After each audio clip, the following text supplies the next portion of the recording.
સીતારામ બધાને. તો આજે જો અમે મારા મમ્મીની ની આવ્યા છે તો એને પકોડાનો પ્રોગ્રામ કર્યો છે.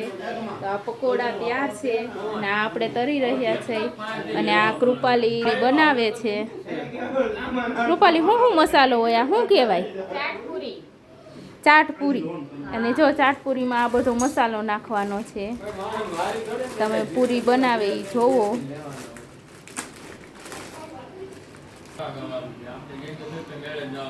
જો પેલા ચટણી નાખી હતી, હવે બટેટાનો મસાલો નાખે છે. તો જો હવે બાફેલા મગ નાખી રહ્યા છે પૂરીમાં. તો જો હવે ટમેટા નાખી રહ્યા છે.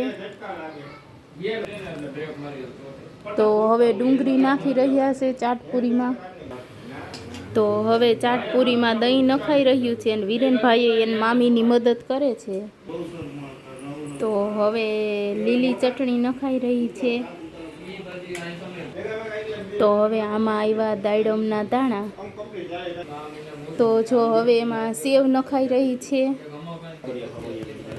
તો હવે મીઠી ચટણી નખાઈ ગઈ છે અને ચાટપુરી તૈયાર છે. આટલી વસ્તુમાં કેવી લાગી કોમેન્ટમાં જરૂરથી બતાવજો. આજે 4000 માણા વિડીયો જોવો છો તો જરીક સબસ્ક્રાઈબ તો કરતા જાઓ, એટલે નવો વિડીયો તમારામાં આવતો જાય. તો જો જોઈ લે, આ હેતુડો છે. પછી કેટલામું ભણે? એ તો 5મું ભણે. ઓહો, તું એમાં છે? તમને શું થયું છે બેન? ચાલુ, તું કેટલામું ભણે? એક ગીત તો સંભળાઈ દે સસલાનું. લે આ જો જલ્દી બોલ, આ લોકો પછી રાહ ન જોવે.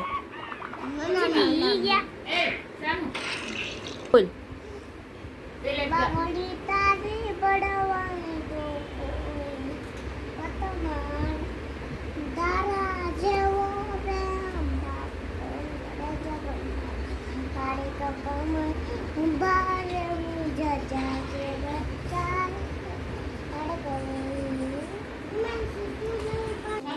તો જો બધા જમી રહ્યા છે.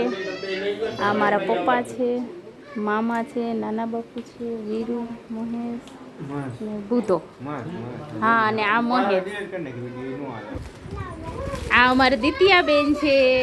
હાય દિત્યા, આય કર તો. જો એ તો હાથ મોઢામાં નાખવા માંડી. તો બાય બાય. બસ અહીંયા સુધી જ વિડીયો.